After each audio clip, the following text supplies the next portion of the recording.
आग बिक्री और भेड़िया। एक घने जंगल में एक बिक्री रहती थी।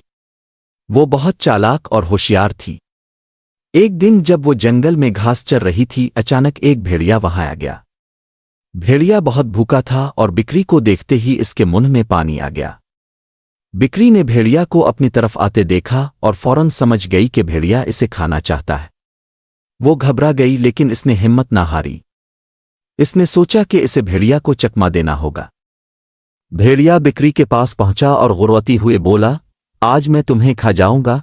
बिक्री ने जल्दी से कहा, ठीक है, मैं जानती हूं कि तुम मुझे खा सकते हो, लेकिन क्या मैं तुम्हें एक बात बता सकती हूं? भेड़िया कुछ हैरान हुआ और पूछा, क्या बात है? बिक्री ने होशियारी से कहा, देखो, मैं जानती हूं कि तुम बहुत ताकतवर हो, लेकिन मुझे खाने से पहले जरा ये देख लो कि मेरे पीछे एक और भेड़िया है। वो भी मुझे खाना चाहता है। अगर वो हमें यहां देखेगा तो वो हम दोनों पर हमला कर देगा।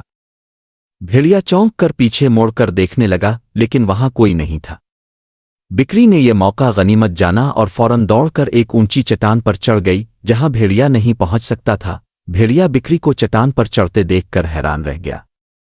इसने गुस्से से कहा, तुमने मुझे चकमा दिया। बिक्री ने हंसते हुए कहा, हाँ, क्योंकि मैं जानती हूं कि अपनी अक्ल से बड़ी मुसीबत को टाला जा सकता है। सबक। इस कहानी से हमें यह सबक मिलता है कि मुश्किल हालात में हाजिर दिमागी और अक्ल से काम लेना चाहिए। समझदारी से बड़ी मुश्किल को दूर किया जा सकता है।